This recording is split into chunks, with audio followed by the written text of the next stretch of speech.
Often, when people think of the mighty states of the Bronze Age, they think of the Mycenaeans, the Egyptians, Canaanites, the Hittites, and the Babylonians. Yet the power of these mighty empires was largely reliant on a key ingredient, something as important to the Bronze Age as oil was to the economies of the 20th century, but even rarer and more difficult to obtain: tin.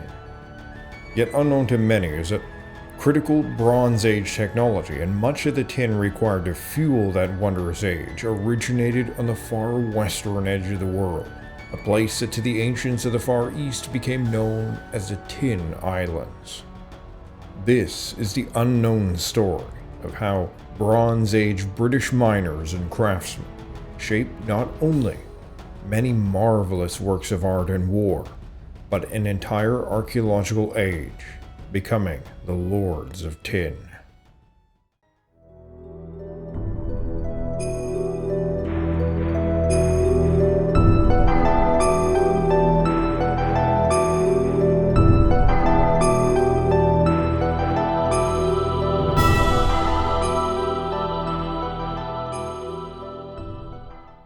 The Bronze Age, perhaps somewhat confusingly, is not a universal time period.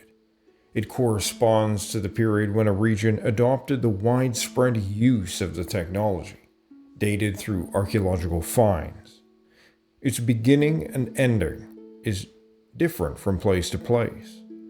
It was preceded by a period known as the Copper Age, or Chalcolithic, long before the secrets of bronze were revealed through fire and alchemy. Its primary component, copper, was known and worked into various objects, both decorative and functional. This began by simply hammering the raw metal, known as cold working.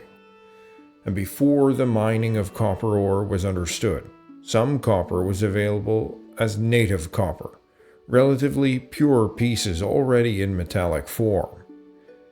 Yet to obtain larger quantities of copper, mining and smelting technology was required. Mining was not an easy task in a society that had no metal tools. One of the techniques used is known as fire setting.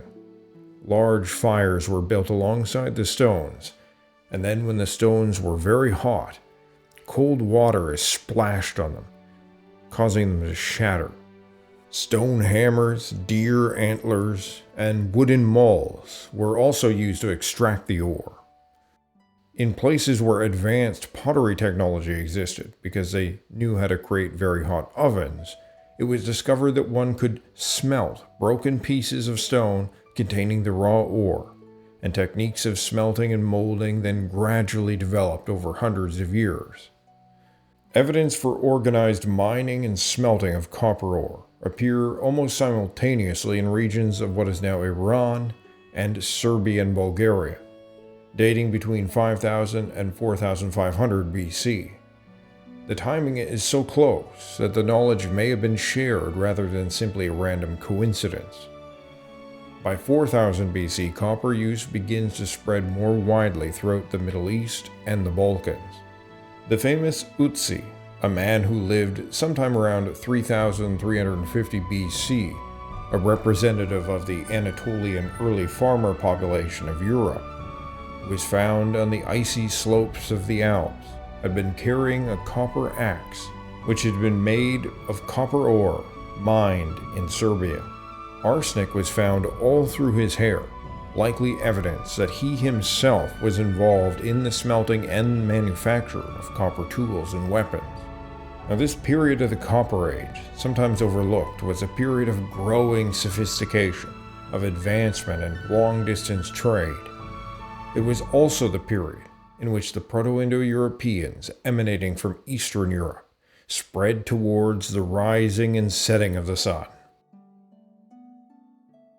One of the ways that we can date the divergence of Proto-Indo-Europeans into separate language groups is by the technologies that we can date. There was no Proto-Indo-European word for bronze, nor for tin, iron, or seemingly even gold. There is, however, a Proto-Indo-European word for copper, heios, coming from heiet and meaning put fire to, which became Latin ace and English ore. But even here, the common word is not preserved in a majority of branches, as new words replace it, borrowed from groups that they were interacting with who likely had more significant familiarity with the metal and its secrets than they did. Based on the common vocabulary, we can place their spread to when Eastern Europe was just entering the Copper Age. Now, by around 2450, right around the time of the creation of Stonehenge, the first bell beaker man was buried near the site. In his possession were copper arrows and a copper knife. He was of a people whose steppe-derived ancestors had mixed with various peoples in Central Europe, acquiring elements of their culture, vocabulary, and technology in the process. In a few hundred years, they had transformed themselves from plains-dwelling cowboys who had broken the first horses to some of the best shipbuilders and metalworkers anywhere in the world. They spread throughout Britain, Ireland, and much of Central and Western Europe, and over the course of a few hundred years, they replaced approximately 90% of the Neolithic inhabitants of Britain. They spoke a dialect of Western Indo-European which would go on to birth the Italic and Celtic languages, and one of the very first things that they did upon setting foot upon the western edge of the world was to mine it. It may have been for this purpose that they ventured there to begin with. Though copper technology had spread throughout much of Europe by 2500 BC, Britain and Ireland was still well within the Neolithic, exhibiting no widespread utilization of copper or gold. The Bell Beaker folk brought both, with some of their earliest burials revealing strikingly beautiful artifacts, common in style with other beaker people throughout Europe. Many of the earliest bell beaker sites in Britain and Ireland were copper ore mines, such as Ross Island, Ireland, as early as 2400 BC. But the beaker people were not only exploiting copper. As early as 2400, they had already discovered the wealth of tin deposits in Cornwall. Now, one mystery is how this group of extremely mobile people came to possess such extensive knowledge and skill in metalworking. Copper technology had advanced by 2400. Sporadic examples of tin bronze of highly varying quality had appeared in the Balkans, but was still very rare. And in the Middle East, an early inferior type of bronze was being created in some regions using arsenic. Arsenic often occurs naturally alongside copper ore, and when mixed with molten copper, it can form a type of bronze stronger than copper, though not as good a quality or consistency as tin bronze. Arsenic, when it's vaporized in the melting process, was also extremely deadly to its manufacturers. The trope of the crippled smith has its origin in the earliest phase of the Bronze Age, when arsenic's deadly fumes would poison the smith, leaving them with crippling disabilities and short lives. It may be that they accidentally discovered tin while seeking gold in the tin-rich regions of Cornwall, and through subsequent experimentation, they discovered its secrets. Indeed, the etymology of the word they might have devised for tin seems to suggest exactly this. Now, while we don't know for certain what the bell beaker word for tin was, there is a good chance that it is directly related to the Gaelic word stan, coming from an earlier stagnos, an innovative word constructed out of the Proto-Indo-European steg, meaning to stand firm. The name of tin in the Celtic languages is a description of the property that it conveys to copper, that it causes it to stand firm and not to bend, giving birth to true bronze. Stagnum was the Gaulish counterpart, which at a later period was borrowed into Latin, becoming stannum, which had earlier been called plumum album. white lead.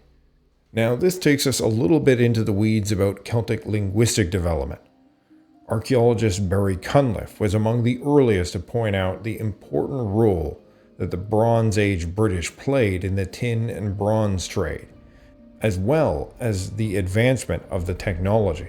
In part, this led him to the concept of Celtic from the West, a theory now largely superseded by genetic evidence strongly pointing to an Eastern Central European origin, but which nonetheless contributed invaluably to the field of Celtic studies and archaeology.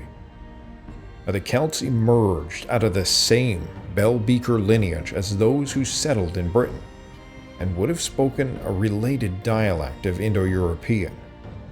Those who would become the mainland Celts were an important part of the trade network, and most likely shared vocabulary between them, especially for something like tin. So the word they used for tin may have been shared with their cousins in Britain, who first mastered its use. Now, by around 2200 BC, the British bell beaker people completed a systematic technological transition from copper and arsenic bronze to tin bronze. Not only this, but they worked out almost exactly the 10% tin to copper proportions that resulted in the strongest form of bronze, something that had not been achieved anywhere else in the world. The spread of the precise formula for true bronze, rather than arsenic bronze, has been titled bronzization. It was a technological revolution that didn't begin in the palaces of Babylon, but in the stone circles of Britain. Not only had the British unlocked the secrets and potential of bronze, but they were sitting on the global motherlode of tin. Known sources of the metal at the time were very limited across Europe and the Middle East. It wasn't long before the British were establishing trade networks to take advantage of their near monopoly of this valuable material, though they would first have to demonstrate exactly why it was valuable. The Bellbeaker tin mine at Senan is the earliest known European tin mining site. Bronze axe heads and spear tips proliferate extensively and begin to spread through Europe, along with the export of British tin, gold, and copper. Close connections exist between Britain and Ireland during this time, both being settled by the same beaker populations. Tin on its own is not particularly useful. It is when combined with copper that it acquires its true value, and Britain had abundant sources of that as well. Mynydd Paris in Anglesey was a very early Bronze Age mining site, as was Ecton, Cwmystwyth, and Alderley Edge. However, a lot of the earliest copper was brought in from Ross Island. The Great Orme Mine in Llandudno, Wales, is the largest and most well-known of the Bronze Age mining sites, not only in Britain, but in all of Europe. It is estimated that over the Bronze Age, enough copper was extracted from the mine to produce 2,000 tons of bronze. Just to clarify, that's a lot. Far more than was ever used in Britain herself. Estimates suggest that perhaps 200 tons of bronze were used in Bronze Age Britain, a fraction of the amount that's estimated to have been extracted from a single mine. The total copper extraction in Britain over the Bronze Age was likely more than 3,000 tons. In other words, it wasn't only tin that the British were exporting, but copper and likely finished bronze products as well. Large stones were used directly in the hand to smash apart ore. Over 8 kilometers of tunnel exist at the Great Orme site, representing countless millions of man-hours in extracting using these kind of methods. Yet, despite the impressive copper mining, the overall importance of copper extraction and trade was far less important and less impactful than that of the trade of tin. Mining the tin of Cornwall and Devon was mostly surface-level extractions, but still intensely hard labor. Parts of the landscape were dramatically transformed by these ancient tin miners digging ditches to acquire precious resources. Yet Bronze Age miners in Britain managed to extract enough tin not only to supply themselves, but a notable amount of the tin of Bronze Age Scandinavia, Gaul, Central Europe, and even as far as Greece and the Near East, without which they would have been unable to transition to full bronzization. The bronzization of Europe spread outward from west to east, seemingly in connection to the expansion of trade networks and technical knowledge flowing from Britain.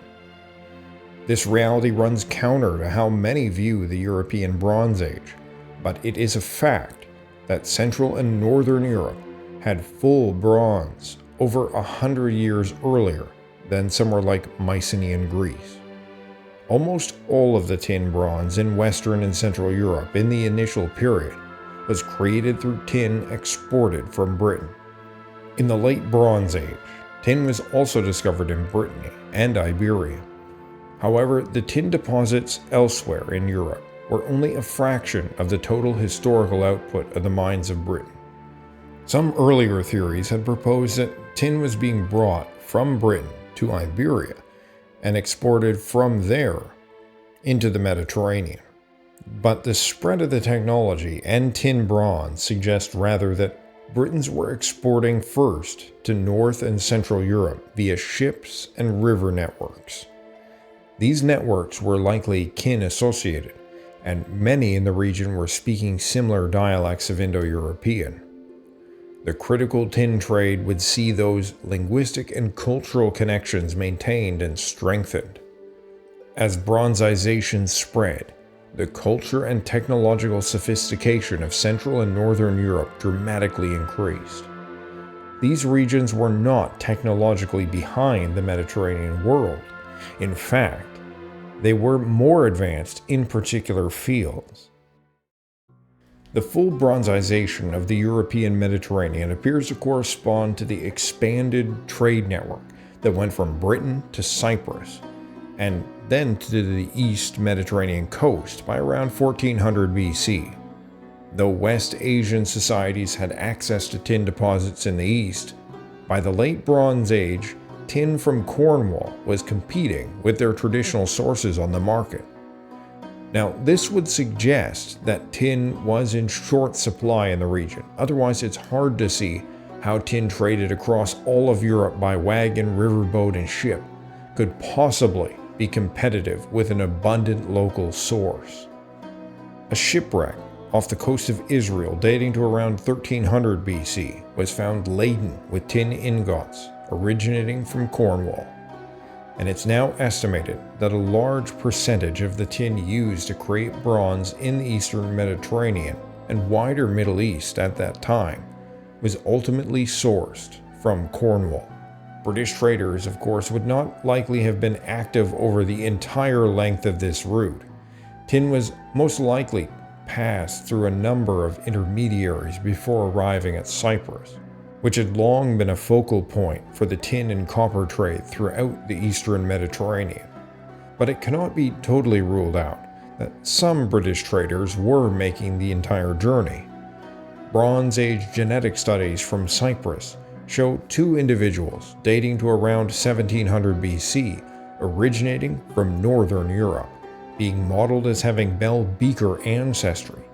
Now, these traders would have been carrying tin, but they also would have been carrying amber, which was an extremely exotic material in the Eastern Mediterranean.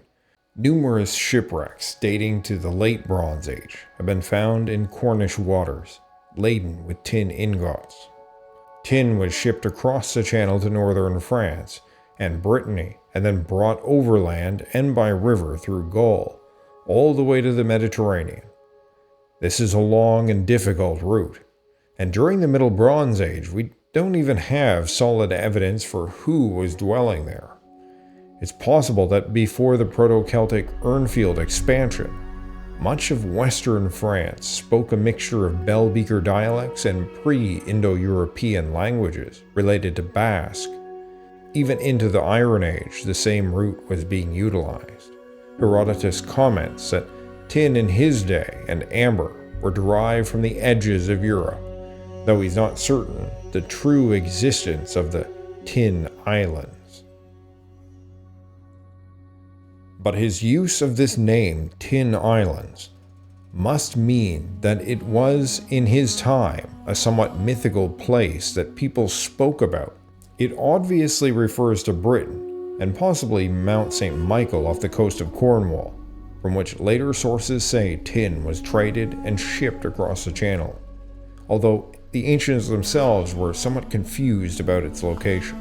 Diodorus Siculus said, "They that inhabit the British promontory of Belerion, Land's End, by their intercourse with merchants, are more civilized. They dig up tin and carry it to an island called Ichthys, for at low tide, the intervening space being dry, they carry over carts. There the merchants buy the tin and carry it across to Gaul." Now, Ichthys is the island now known as St. Michael's Mount, and about which exists some interesting folklore involving the defeat of a giant by a traveling heroic tinker, which may contain elements of ancient Celtic myth, as well as history associated with the site. Though full bronze came late to the Aegean, only around 1500 BC, it would also not last long. By 1200 BC, the eastern Mediterranean was in chaos, and the Mycenaeans, along with the Hittites and many other civilizations, collapsed. At least part of that collapse is thought to relate to a disruption in the trade of tin, critical for the prestige and power of the leadership. It was that trade disruption that eventually led to the necessity of adopting the widespread use of iron. Initially, the transition to iron was not a desirable upgrade. The metal had been known about for hundreds of years before its widespread adaptation. Early iron was inferior to tin bronze in most ways, and more difficult to work. Its prime advantage was only that it didn't require tin. But what happened to the trade in tin which necessitated this massive economic shift? By 1200 BC, the Proto-Celtic speaking Urnfield culture, also called Hallstatt A, was expanding rapidly through Central and Western Europe. They were gaining possession over earlier trade routes and gobbling up much of the tin that Britain could produce to fuel its massive production of weapons and armor. Archaeological evidence from the Battle of Tollense revealed that Central and Northern European kings at this time could marshal thousands of troops and deploy them in battle. This is as large a force as any single Mycenaean kingdom could field. The Urnfield Celts were not expanding as disorganized small raiding parties, but were very likely part of an organized military campaign led by a series of high kings, which held sway over many tribes. The political model of this survived in early Gaelic political organization and mythology. It was this Proto-Celtic empire, led by high kings and guided by druids in golden hats, fueled in part by the salt mines of Hallstatt, which initially spread the language, culture, and DNA of the Proto-Celts throughout Western and Central Europe. This massive expansion of the late Bronze Age Celtic Empire appears to have disrupted the tin trade further east. The disruption would have intensified as Urnfield chieftains crossed the English Channel and seized control over the lucrative tin mines of Cornwall and Devon. The exact dating for the Celtic conquest of Britain is loose, but genetic studies and some archaeological patterns, such as the construction of the types of large hill forts associated with the Urnfield culture, suggest the late Bronze Age. It's interesting to wonder how much Gaelic mythology might be Proto-Celtic, and how much is instead influenced by the preceding Irish and British beaker culture, because in Ireland and Scotland especially, it appears that only a small number of mainland Celts actually settled there. The languages were likely made Celtic as much by trade and interconnection as by conquest, having emerged from the same bell-beaker stratum. The Gaelic gods are intensely related to crafts, like almost no other pantheon of gods in the world. This isn't just a mythological story, however. It gives us an actual insight into the social priorities and worldview of the ancient Gaels. The smith gods are given statuses and roles of the highest order, something that carries through even into the more modern folklore. Of Credna, the bronzesmith, it's said that he died at sea on a voyage back from Spain with a haul of gold. He was able to forge a new silver arm for King Nuada. Many local tales associate former mining sites with stories of Govnu, whose etymology seems related to a word for fire in Lithuanian, and might have archaically been a smith god due to the fire's use in both mining the ore and in smelting it. Trade in tin would continue under the Proto-Celts, but as the expansionist Urnfield transitioned to the Hallstatt culture around 800 BC, they also began adopting iron. Just as the spread of bronzization began in Britain and spread west, the transition to iron would start in Greece and Anatolia and work its way west, with Britain and Ireland being the last places in Europe to switch to the use of iron. By then, though, the techniques of working iron had been greatly improved, so unlike its original adoption, it was actually an improvement rather than a decision of necessity. Yet bronze would long remain, and still remains, a highly prized metal, and Britain continued to mine the metal that made it possible until very recently.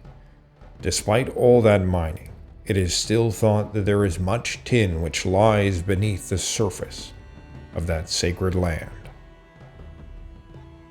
I hope you liked this video, and if you did, please like, share, and subscribe. You can find me on Facebook and X, and if you subscribe to my Patreon channel, you will get exclusive content, and you can watch all of these videos ad-free. Thank you all for your support, and as always, stand tall.